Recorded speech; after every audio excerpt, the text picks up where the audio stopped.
On commence par poser le NE555. Donc avec un petit strap, on vient relier la broche 1 au moins. Ensuite, on relie la broche 4 au plus. Donc voilà. Ensuite, la broche 4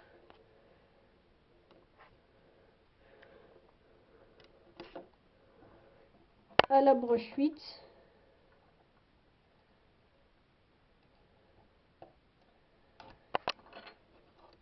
Allez. Je suis désolée, hein, je vise pas forcément très bien parce que quand on regarde dans la caméra, les gestes sont c'est beaucoup moins pratique. Donc voilà, la broche 8. Donc maintenant, on relie la broche 2 et 6. La broche 2, voilà. La broche 6. Donc les broches, en fait, c'est 1. Donc c'est où qu'il y a le petit repère là, donc le rond, le cercle, ou soit quand il y a un arrondi comme ça, bah, la broche 1 c'est celle-ci, donc 1, 2, 3, 4. Donc on ne prend pas en diagonale, hein, c'est directement comme ça, 5, 6, 7 et 8. Donc là on a relié la broche 2 à 6. Ensuite de la broche 8 à 7, on met notre résistance de 10 kg. On en met une aussi entre la broche 6 et 7.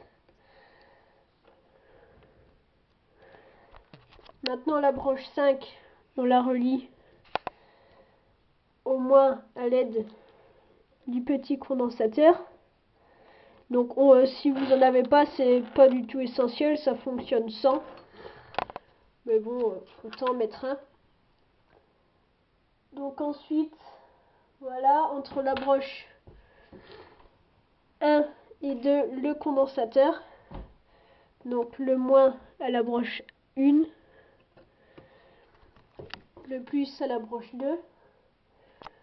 Ensuite pour la LED, on branche la borne positive à la borne 3 du NE555. Donc la borne positive, c'est la broche la plus longue de la LED. Et en fait, là, sur la LED, il y a un petit plat de ce côté-là. Là, je pense pas que vous le voyez. Et en fait, ce plat symbolise le moins. Donc, c'est la broche qui est du côté du plat qui est le moins. Donc là, on met la broche plus à la broche 3 du 555. Et on met la résistance de 300 de 680 ohms au plus, au moins, excusez-moi, de la LED. Donc du coup là c'est au moins de l'alimentation. Voilà. Donc on vérifie bien le schéma. Donc voilà, je crois que j'ai rien oublié. Je vais essayer. Si ça fonctionne, tant mieux. Sinon, c'est qu'il y a une erreur. Et donc ça fonctionne. On voit que la LED clignote. Donc s'il y a un mauvais branchement, le NE555 peut se transformer en barbecue. Donc c'est-à-dire qu'il va chauffer. Moi j'en ai déjà cramé un certain nombre. Hein, quand on fait des essais, tout.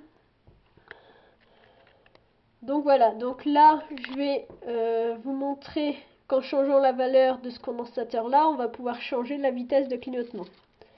Si par exemple je le mets à 4,7 microfarad, la LED là elle va pédaler. Hein.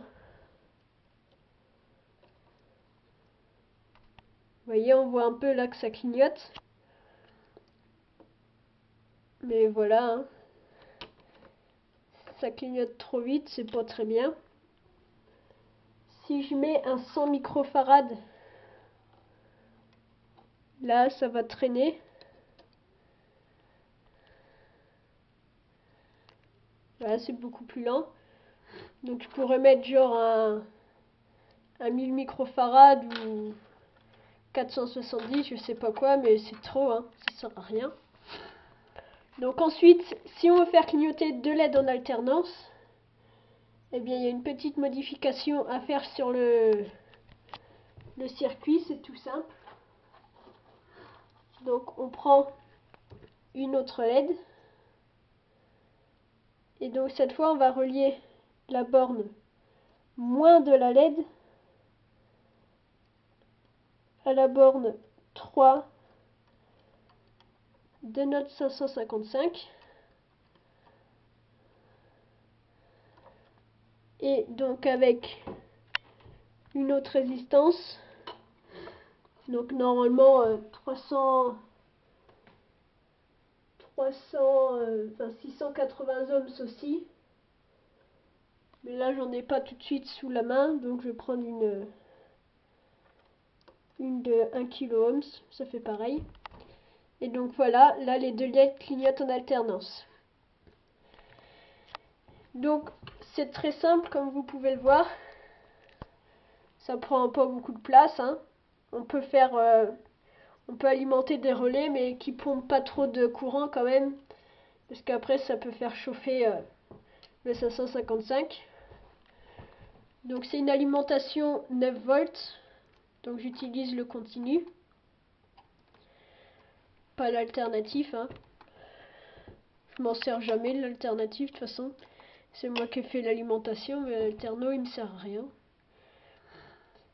Et donc voilà, merci d'avoir regardé la vidéo, n'hésitez pas à vous abonner et à mettre un j'aime. Salut!